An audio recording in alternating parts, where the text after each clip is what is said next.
Napansin niyo po ba na ang isang bagay na dating natural at nagbibigay ginhawa tulad ng pagbibigay kasiyahan sa sarili ay tila nagiging minamadali, nakakadismaya o tila ba wala na kayong koneksyon dito? Ako po si Dr. A. Macanlao Ara. Mila de la Paz, isang doktor na dalubhasa sa geriatric care o pangangalaga sa mga nakatatanda na may pokus sa kalusugan ng kababaihan. Ginugol ko ang aking karera sa pagtulong sa mga kababaihan na harapin ang mga pagbabago na kaakibat ng edad upang mapanatili ang kanilang sigla, intimasiya at kumpiyansa. Ang pinakagulat ko sa aking natuklasan ay maraming kababaihan na lampas 60 anyos ang hindi namamalayan na ginagawa pala nila ang pare-parehong 7 pagkakamali, mga ugali, na marahil ay epektibo naman ilang dekada na ang nakalipas, ngunit ngayon ay unti-unting sumisira sa kanilang kalusugang sexual. Hindi ito malalaki at halatang pagkakamali, kundi maliliit at nakasanayang mga gawain na mas nakakasama kaysa nakakabuti sa yugtong ito ng buhay. Sa ating pagsasama ngayon, isa-isa kong ipapaliwanag sa inyo kung ano ang mga pagkakamaling iyon at higit sa lahat kung paano ito itatama.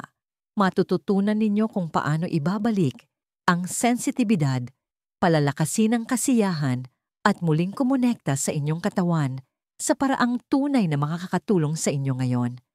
At siguraduhing tapusin ninyo ito dahil ang ika-4 na pagkakamali ang halos laging nakakaligtaan ng bawat babae.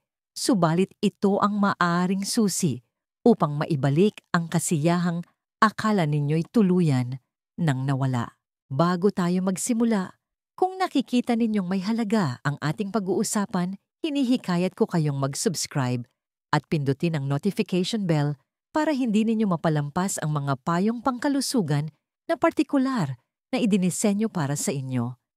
Ipaalam ninyo sa akin kung nakakatulong ang nilalamang ito sa pamamagitan ng pag-type ng wa sa mga komento. Kung hindi naman ng 0 ay magsasabi sa akin kung paano ko pa ito mapapabuti. Simulan natin sa pagtalakay sa isa sa pinakakaraniwan at mapanlinlang na paniniwala na hanggang na ngayon ay nakaaapekto pa rin sa mga nakatatandang kababaihan. Malamang ay narinig nyo na ito o marahil ay isinapuso nyo na nang hindi man lang ito kinukwestiyon. Unang pagkakamali, ang paniniwalang lipas na o laos na ang inyong katawan. Maraming nakatatandang kababaihan ang nahuhulog sa bitag ng pag-iisip na pagkatapos ng menopause ang kanilang sexual na pagnanasa ay dapat nang maglaho. Naniniwala sila na ang mas mababang libido o mga pagbabago sa kanilang katawan ay senyales na sarado na ang kabanatang ito ng kanilang buhay. Ang ideyang ito ay nag-ugat sa mga makalumang paniniwala sa ating kultura at maling pag-unawa sa biyolohiya ng kababaihan. Bagamat totoo ang mga pagbabago sa hormones, ang kakayahang makaramdam ng kasiyahan ay tiyak na hindi nauubos.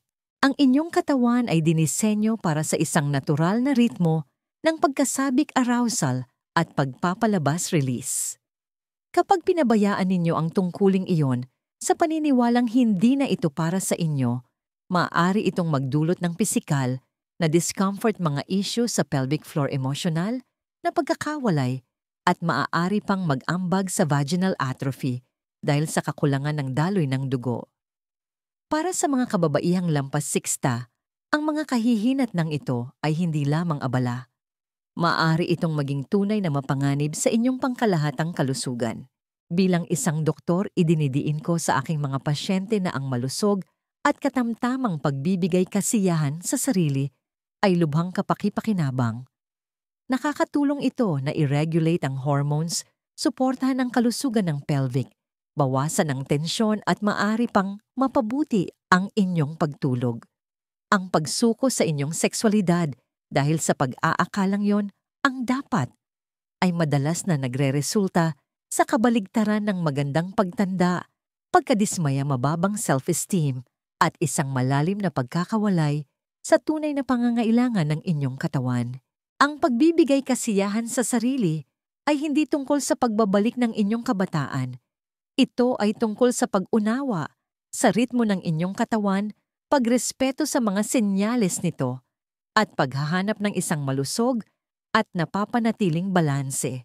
Isipin ito hindi bilang isang luho, kundi bilang isang mahalagang pangangalaga sa sarili, tulad ng pag-uunat o paghinga ng malalim.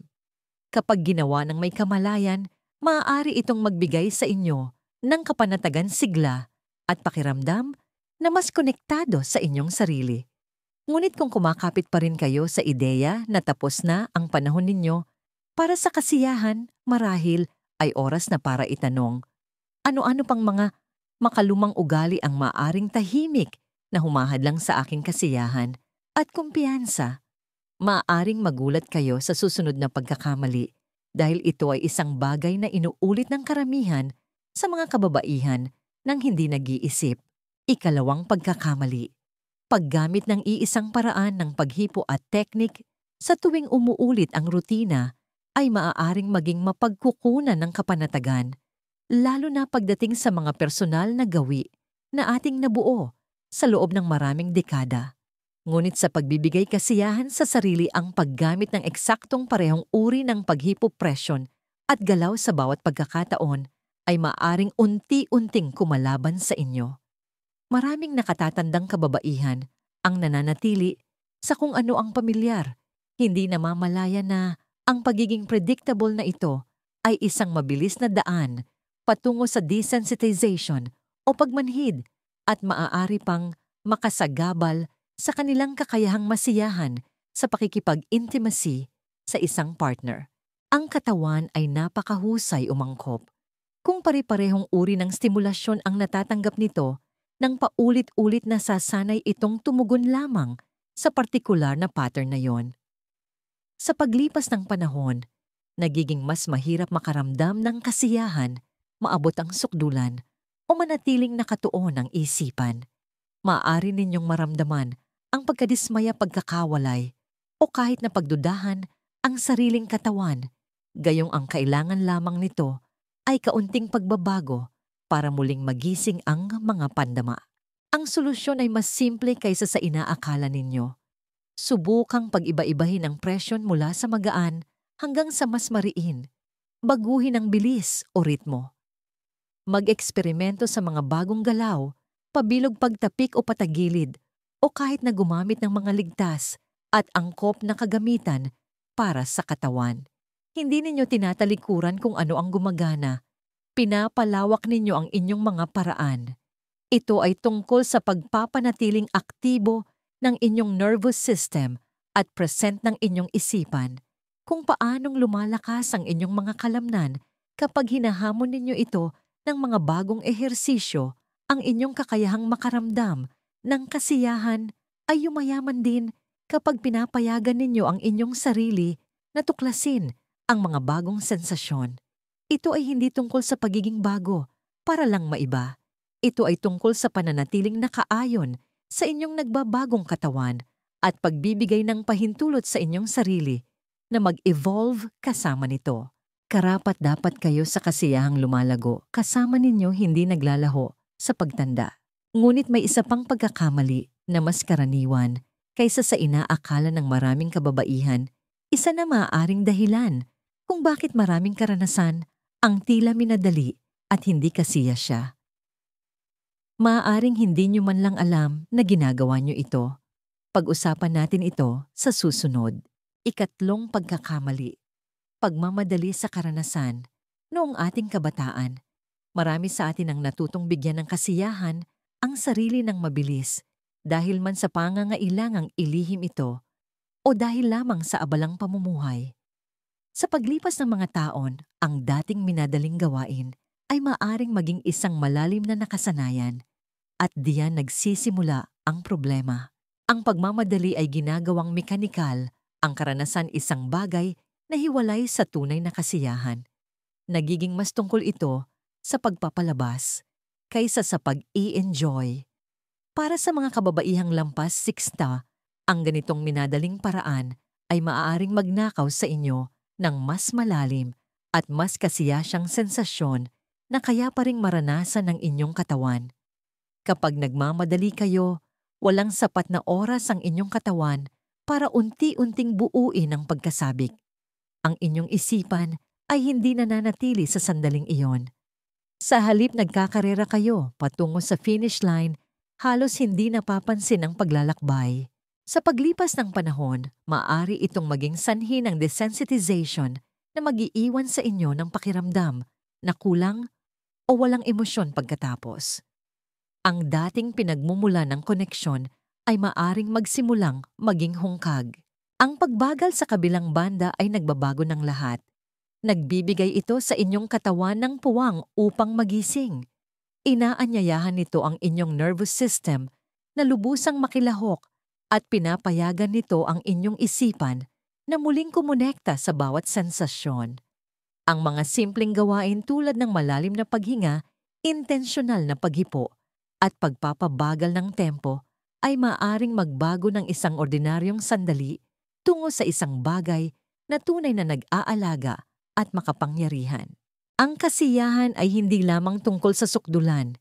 Ito ay tungkol sa presensya ritmo at pagkamausisa. Sa pamamagitan ng pagtrato sa oras na ito bilang isang bagay na makabuluhan, sa halip na isang rutina, nagsisimula kayong makaramdam na mas buhay, mas buo, at mas nakaayon sa inyong sarili. Hindi ito tungkol sa pagpapahaba ng oras para lang mas tumagal. Ito ay tungkol sa muling pagtuklas sa kung ano ang maaring minamadali ninyo sa loob ng maraming taon. Ngunit kahit na ang pagbagal ay hindi magbubukas ng inyong buong potensyal kung nakatuon lamang kayo sa isang bahagi ng inyong katawan. Ang susunod na pagkakamali ay maaring ikagulat ninyo ito ay isang bagay na halos lahat ng kababaihan ay nakakaligtaan. Ika-4 na pagkakamali. Pagbabaliwala sa iba pang bahagi ng inyong katawan. Sa paglipas ng mga taon, maraming kababaihan ang nasanay na mag-focus lamang sa clitoris sa tuwing nagbibigay kasiyahan sa sarili na para bang iyon lamang ang lugar kung saan mahalaga ang sensasyon.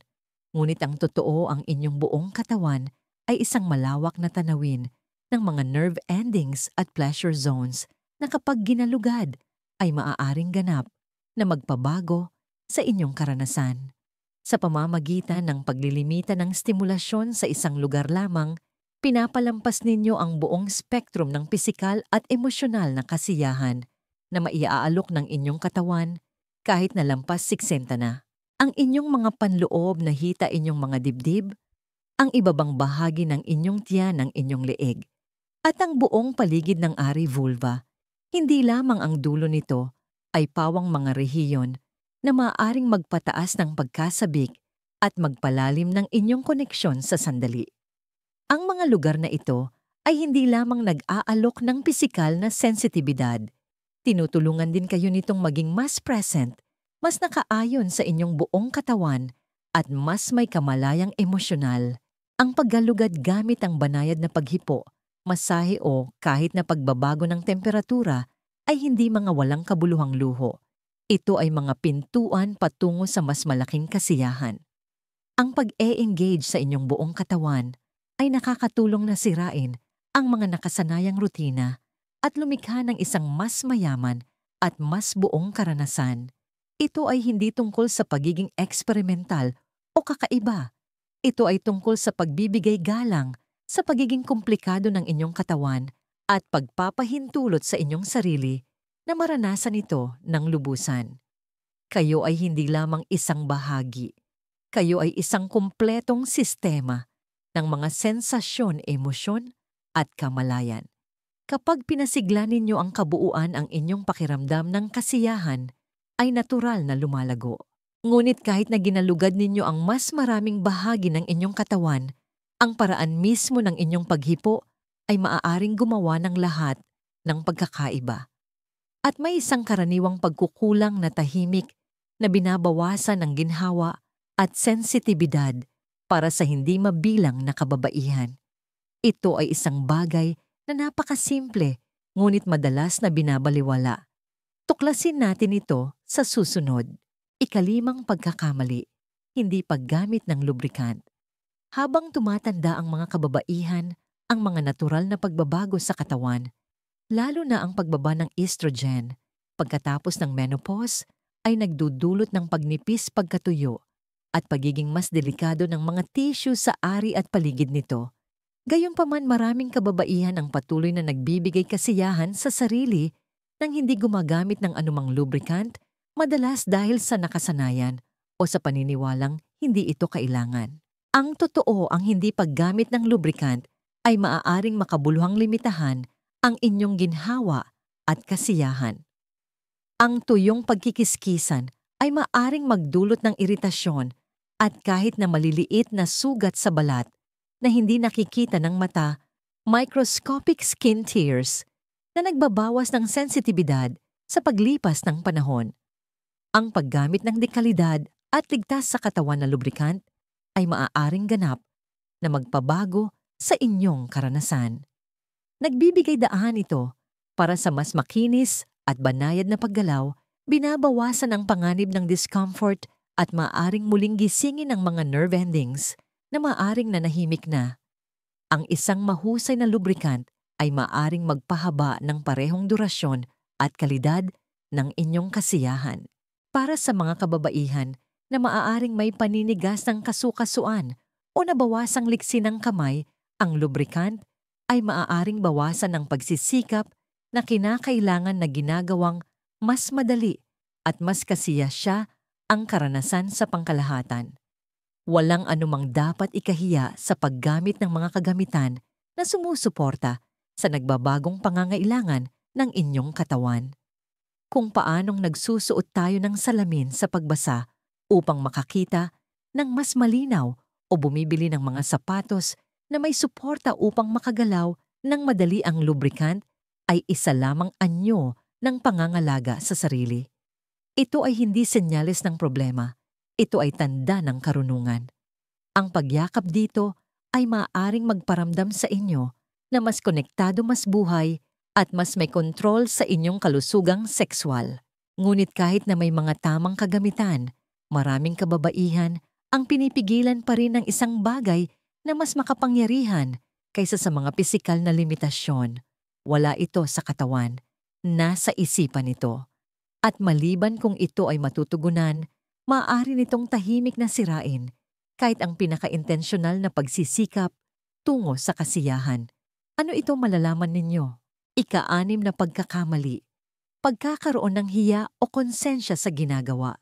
Para sa maraming kababaihan na lampas siksinta ang mga damdamin tungkol sa pagbibigay kasiyahan sa sarili, ay nabuo noong unang panahon, madalas sa mga kapaligiran kung saan ang sexualidad ng babae ay isang paksang bawal pag-usapan at ang masturbasyon ay itinuturing na marumi, hindi disente para sa isang babae o isang bagay na dapat ikahiya.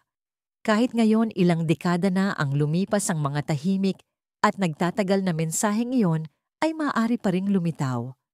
Maaring lohikal ninyong naiintindihan na ito ay isang normal at malusog na gawain, ngunit nakakaramdam pa rin kayo ng bahagyang konsensya pagkatapos o isang pilit na pangangailangang itago ito. Ang emosyonal na tensyon na ito ay maaaring malalim na makaapekto hindi lamang sa karanasan mismo, kundi pati na rin sa inyong pangkalahatang relasyon sa inyong katawan at sexualidad. Ang totoo, walang anumang dapat ikahiya sa paglalaan ng oras para sa inyong sarili.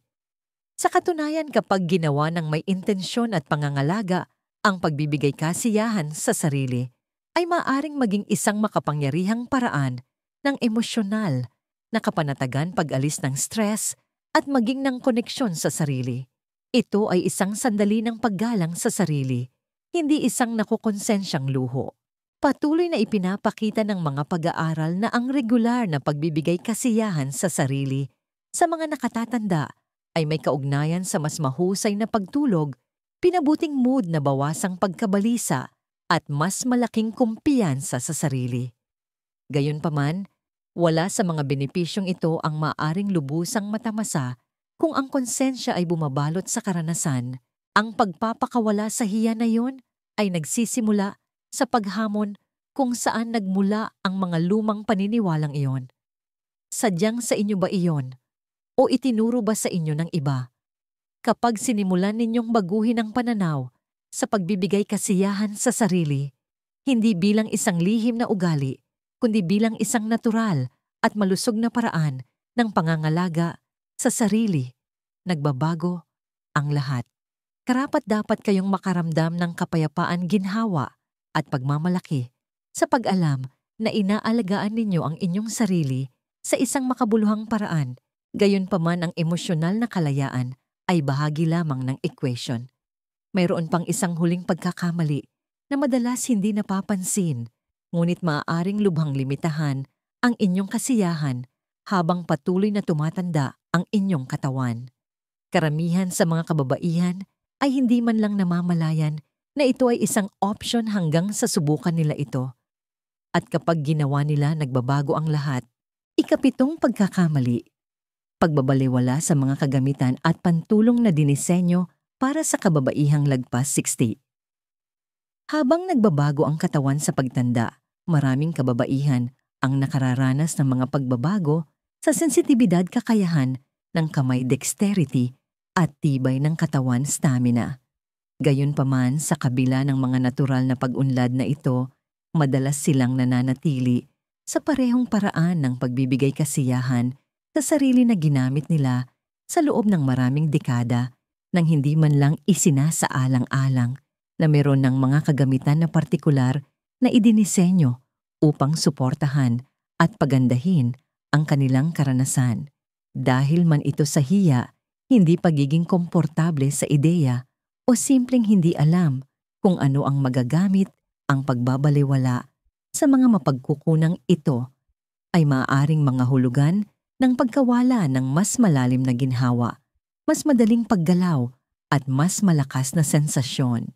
Mayroong malawak na hanay ng mga modernong kagamitan, mga vibrator wand at massager, na nilikha na isinasaalang-alang ang mga nakatatandang kababaihan. Malambot na silikone na banayad sa masilang balat, mga ergonomic na disenyo, na akma sa naninigas na kasukasuan at maraming setting na nagpapasigla sa mga lugar na maaaring hindi pa ninyo nagagalugad. Ang mga produktong ito ay hindi para palitan ang inyong paghipo o ang inyong pagkababae.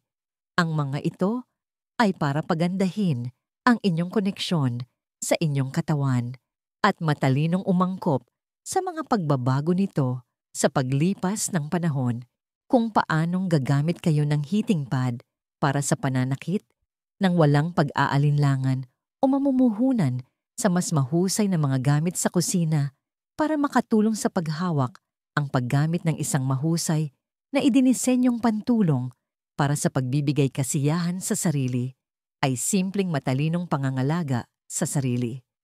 Ang totoo, hindi ninyo nawawala ang inyong sexualidad. Sa pagtanda, ito ay nag-e-evolve.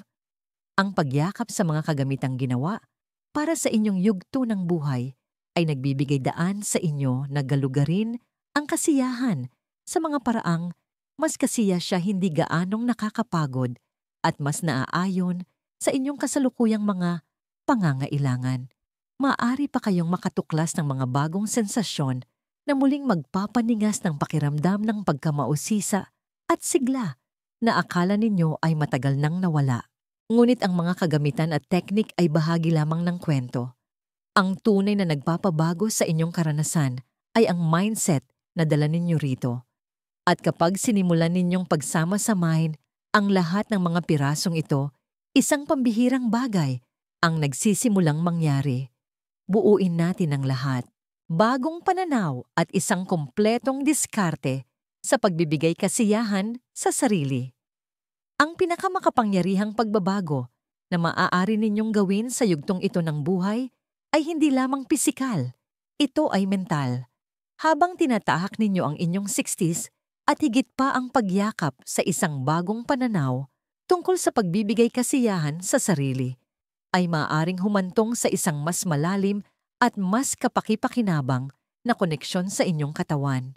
Hindi na ito tungkol sa nakasanayan, paglilihim o kung ano sa tingin ninyo ang dapat ninyong maramdaman. Ito ay tungkol sa paggalang sa sarili, pagkamausisa at pagbibigay pugay sa babaeng kayo ngayon. hindi sa babaeng kayo ilang dekada na ang nakalipas.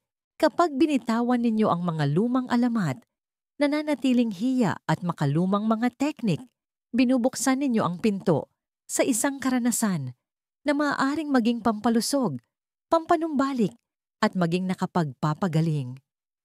Sa pamamagitan ng pagpapakilala ng iba't ibang teknik pagbagal upang tunay na madama ang bawat sandali, paggalugad sa inyong buong katawan at paggamit ng mga kagamitang idinisenyo upang suportahan ang inyong nagbabagong pangangailangan, nagsisimula kayong makaranas ng kasiyahan sa paraang mas makabuluhan at mas kasiya siya. Hindi na lang kayo basta humahabol sa isang release. Lumilikha kayo ng isang koneksyon. At kapag ipinaris ninyo ang mga pisikal na pagsasaayos na ito sa isang emosyonal na pagbabago, ang pagbabago ng pananaw sa pagbibigay kasiyahan sa sarili bilang isang uri ng pangangalaga sa halip na isang luho, binubuksan ninyo ang isang bahagi ng inyong sarili na maaaring nanahimik sa loob ng maraming taon. Nababawi ninyo ang kumpiyansa sigla at isang pakiramdam ng pagmamay-ari sa inyong kalusugang sexual. Ito ay hindi lamang tungkol sa sex. Ito ay tungkol sa kalusugan kapayapaan ng isip at isang panghabang buhay na intimasiya sa inyong sarili. Ang isang kumpletong diskarte ay nangangahulugan ng pagkilala na ang inyong mga pangangailangan ay wasto ang inyong mga pagnanasa ay malusog at ang inyong oras na mag-isa ay maaaring maging kasing halaga ng anumang bahagi ng inyong kapakanan. Hindi kayo masyadong matanda para sa paglago, pagtuklas o kasiyahan. Sa katunayan, maaaring na ngayon pa lang kayo pumapasok sa pinakakonektado at intensyonal na kabanata ng inyong buhay. At nagsisimula ito sa kung paano ninyo tratuhin ang inyong sarili kapag walang ibang nakatingin. Konklusyon, pagbawi sa kasiyahan, kumpiyansa at paggalang sa sarili. Ang pag-abot sa inyong 60s, 70s o higit pa ay hindi ang katapusan ng inyong sexual na pagkakakilanlan. Ito ay isang paanyaya na muling bigyan ito ng kahulugan ng may higit na kalinawan, karunungan at habag.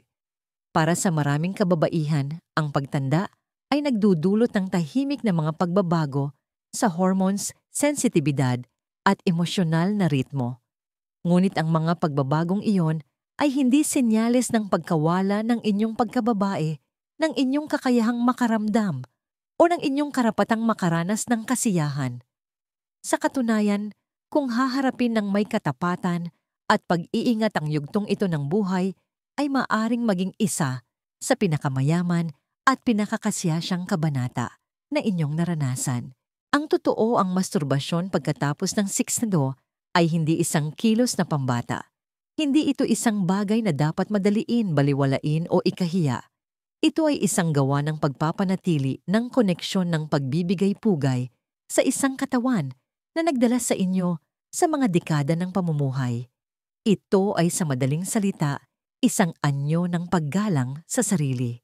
At kapag ginawa ng may kamalayan, maibabalik nito hindi lamang ang pisikal na kasiyahan, kundi pati na rin ang isang panibagong pakiramdam ng emosyonal na intimasiya sa inyong sarili. Sa buong pag-uusap na ito, tinalakay natin ang 7 karaniwang pagkakamali na tahimik na umuubos ng saya at sigla mula sa personal na karanasang ito, ang paniniwalang lipas na ang inyong katawan, pag-uulit ng parehong mga teknik, pagmamadali sa gawain, pagbaliwala sa inyong buong katawan, hindi paggamit ng lubrikant, pagdadala ng lumang hiya at pag-iwas sa mga nakakatulong na kagamitan. Hindi lamang ito mga maliit na pagkakamali. Ito ay mga senyales ng makalumang pag-iisip na maaaring hindi na angkop sa babaeng kayo na ngayon. Ngunit ngayon, taglay na ninyo ang kaalaman. Nakita ninyo kung paano ang maliliit na pagbabago tulad ng pagbagal, paggalugad ng mas maraming bahagi ng inyong katawan o simpleng pagpapakawala sa paghuhusga ay maaring gumawa ng malaking pagkakaiba. Hindi ito tungkol sa performance, ito ay tungkol sa mas malalim na pakiramdam. Ito ay tungkol sa pagbawi ng pagmamay-ari sa inyong karanasan sa isang mundo na madalas na nagsasabi sa mga nakatatandang kababaihan na tahimik na maglaho sa likuran. Linawin natin ang inyong pagnanasa para sa koneksyon, para sa intimasiya, para sa kasiyahan. Ito ay hindi isang bagay na kinakalimutan habang tumatanda. Ito ay isang bagay na dapat lumago kasabay ninyo. Maaaring nagbago ang inyong katawan, ngunit hindi kayo nito pinagtaksilan. Ito ay nananawagan lamang para sa isang bagong antas ng kamalayan, isang bagong uri ng paggalang. At kapag tinugunan ninyo ang panawagang yon, nang may pagiging bukas sa halip na paglaban, humahakbang kayo sa isang bersyon ng pagkababae na parehong mature at empowered. Ang pagbawi sa inyong kasiyahan ay tungkol din sa pagbawi ng inyong kumpiyansa. Napakaraming kababaihan na lampas iksisang tahimik na nagdadala ng mga pagdududa tungkol sa kanilang pagiging kaakit-akit, sa kanilang kakayahan, sa kanilang halaga. Ngunit ang inyong halaga ay hindi kailanman nakatali sa isang partner o sa pagkakaroon ng isang partikular na hitsura. Ang inyong halaga ay nakasalalay sa inyong presensya, sa inyong pangangalaga, at sa inyong kahandaang makinig sa inyong katawan, sa halip na labanan ito. Kapag tinatrato ninyo ang inyong sarili ng may dignidad, nagpapadala kayo ng isang makapangyarihang mensahe hindi lamang sa inyong sarili, kundi sa mundo. Narito pa ako, mahalaga pa ako, karapat-dapat pa akong makaramdam na buhay. Ang pakiramdam ng dignidad na yon ay lumalampas pa sa kwarto. Lumalabas ito sa paraan ng inyong pagdadala sa sarili, sa inyong mga relasyon, sa inyong kalinawan ng isip, at maging sa inyong pagtulog. Ang mga babaeng nagbibigay kasiyahan sa sarili, nang may kamalayan, ay madalas na nakakahanap ng mga hindi inaasahang benepisyo. Mas kaunting stress, mas maraming focus, mas magandang mood at maging mas malalim na kasiyahan kasama ang kanilang mga partner. Bakit? Dahil hindi na sila nagmamadali o nagtatago. Isinama na nila ang kanilang sexualidad sa buong larawan ng kung sino sila. Iyan ang tunay na kahulugan ng pagbawi sa paggalang sa sarili. Hindi ito tungkol sa pagpapatunay ng anuman sa kaninuman. Ito ay tungkol sa pamumuhay na kaayon sa inyong katawan at sa inyong katotohanan. Ito ay tungkol sa paglikha ng isang espasyo kung saan wala ng kapangyarihan, ang hiya kung saan hindi na nagdidikta ng inyong mga aksyon, ang mga lumang alamat, at kung saan ang inyong mga pangangailangan ay itinuturing na wasto hindi luho. Mahalagang aral at leksyon sa buhay. Heto ang aking taus-pusong payo, ang aking leksyon sa buhay. Para sa inyo ngayon, magsimulang muli. Bitawan ang mga makalumang paniniwala na hindi na nagsisilbi sa inyo. Bigyan ang inyong sarili ng pahintulot na mag-explore, matuto, at mag-enjoy. Mamuhunan sa mga kagamitang sumusuporta sa inyong ginhawa. Payagan ang inyong sarili na makaramdam ng lubusan ng walang paghingi ng paumanhin. Harapin ang oras na ito hindi bilang isang ugali na itatago, kundi bilang isang gawain na pararaangalan.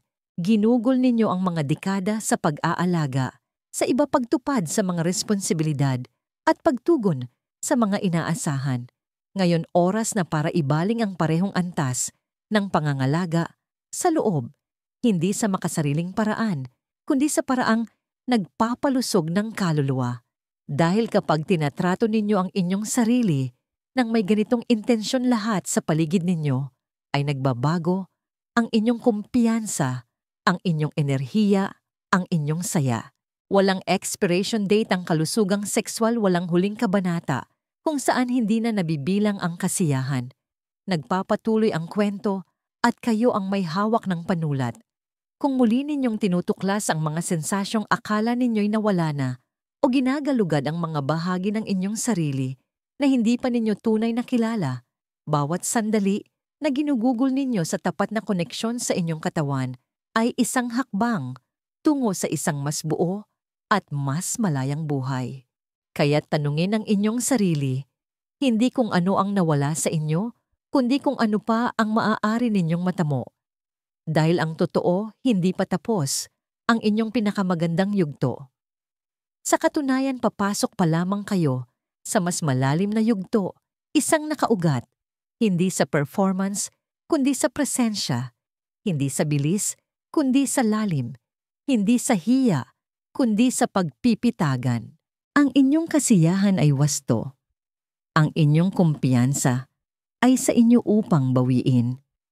At ang inyong paggalang sa sarili, kung pipiliin ninyong linangin ito, ay lalakas sa bawat maingat na hakbang na inyong gagawin. Ngayon gawin ang hakbang na yon. Karapat-dapat kayo rito. Sana'y naging mahalaga ito para sa inyo. Kung tumatak sa inyo ang mensaheng ito, mangyaring ibahagi ang inyong mga saloobin sa mga komento sa ibaba. Ano ang isang pagbabago na maaari ninyong isaalang-alang na gawin? Ang pagbabahagi ng inyong karanasan ay maaaring makatulong sa ibang mga kababaihan sa paglalakbay na ito. At huwag kalimutang ibahagi ang video na ito sa isang kaibigan o miyembro ng pamilya na maaaring makinabang sa pakikinig nito. Mag-subscribe para sa higit pang mga kaalaman sa pamumuhay ng pinakamagandang buhay sa anumang edad.